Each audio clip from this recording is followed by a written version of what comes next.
All right, let's do this one last time. You're a bit late. We can't all be everywhere at once. Little text might have been nice. I was gone for less than 2 hours. What happened? Okay. I know what it looks like. But here's the good news. Oh, here we go. The multiverse didn't collapse. Oh, cool. A little touch and go. But it worked out. Great story. Hey, did you finish the goober? It's not a goober, it's a gizmo. You always have to call me out. It's just really frustrating and bums me out. Don't get too excited, Miguel. It's just a prototype. Not excited. But you could be the first person to make an autonomous multiverse jump. Or the last. Okay, so we're just gonna roll the dice on this? So what do you say, pal? Where do you want to go first? Let's start at the beginning, one last time. Earth 67.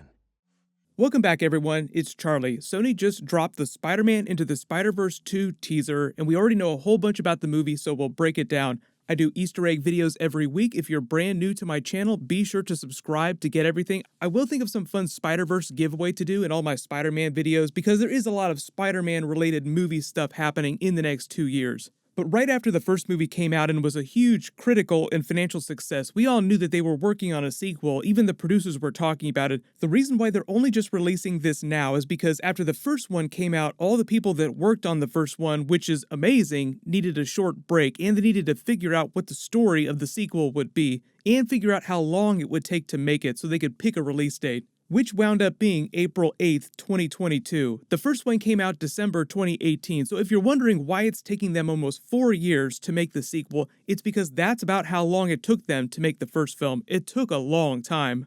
Also, some Easter eggs from that teaser. When they're glitching between the different Spider-Man versions and the different logos, they flash the logo from the 1978 Japanese Spider-Man TV series, implying he'll play some role or cameo during the movie at some point, and they flash the logo from the 1990s animated Spider-Man TV show, implying that they'll incorporate some elements from that too. This could also be representative of Jessica Drew's symbol, and this one could also be Ben Reilly. There's also some theories that this one represents Mr. Negative, because he's a really big character they used in the Spider-Man PS4 games, longtime comic book Spider-Man villain. Would make sense they would try to include him in the Spider-Verse movies at some point. There are also a lot of people that are wondering if this might represent Carnage or some sort of twist on the Venom symbiote, but I don't think that they would do Carnage before they do Venom. We already know a little bit about the basic plot and the characters in the ending scene from the first movie, and that last Spider-Man 2099 post-credit scene are really big teasers and Easter eggs for how the sequel will work. They kind of already told you how they're going to accomplish that, because the whole premise of the first movie is that Kingpin uses a machine to crack open the multiverse, or the Spider-Verse as you call it in the Spider-Man comics. There's even webs connecting the different dimensions in the background where they're all falling through to Miles' Earth from the Ultimate Spider-Man comics. So they really are literally doing Spider-Verse. They destroy that machine at the end of the movie, Kingpin is in jail, and most of the Sinister Six and other major Spider-Man villains have been neutralized, or aren't smart enough to reconstruct that multiverse device. So you ask, how do they bring back the characters from the first movie for another team-up on Miles' Earth and any new characters that they want to add to the team? So here's the thing. They already answered that question with the ending scene where, after the events of the main movie, there's a short time jump and Spider-Gwen opens a portal above Miles' head to just chat him up from her universe. And if it wasn't clear, that is supposed to be happening in a relatively short amount of time after they all go back to their universes at the end of the movie, so she really is Skyping him from her universe. Then they explained how she did that in the Spider-Man 2099 post-credit scene. Miguel O'Hara, Spider-Man 2099, played by Oscar Isaac himself, if you didn't recognize his voice, constructs a futuristic goober based on the WebWare wrist devices from the Spider-Verse comics that allows him to travel the multiverse or the Spider-Verse at free will. And he can do it with precision. He can set exactly where in time and space he wants to go. He goes back in time to the very first Spider-Man 1960s animated TV show to recreate that pointing gif. Whoa. What the? I'm Spider-Man. I need you to come with me. Who the heck are you? I just told you that. Listen. I'm from the future. How dare you point at me? You were pointing first. It's rude to point. You're being very rude. You're not even believing what I'm saying. Which one pointed first? As awesome as that was, they were also using that post-credit scene to sort of set up the logic of how the sequel can work. Those devices are straight out of the Spider-Verse comics, and Jessica Drew, Spider-Woman, uses them to assemble a team of Spider-Man versions from alternate universes to go on missions across the Spider-Verse. So at some point after the events of the main story of the movie, they all go home. Spider-Gwen must have been given one of those devices by Spider-Man 2099, implying that he would have a bigger role in the sequel and there would be a bigger time travel element in the story. They already used time travel in the first movie if that wasn't clear, so Spider-Man Noir, played by Nicolas Cage, was hilarious, but he actually comes from Depression 1930s era.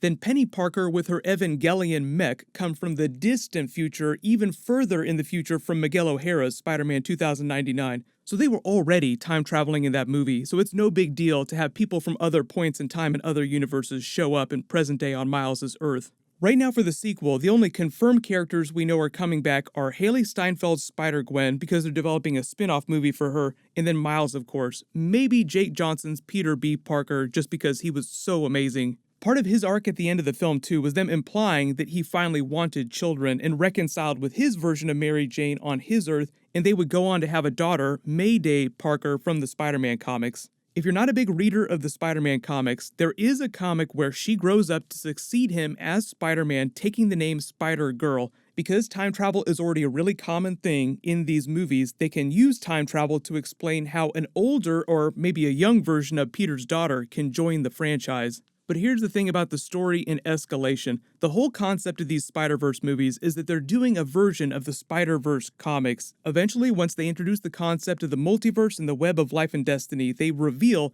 that there's a bigger multiverse-level villain that's trying to destroy or consume different spider people called Morlun.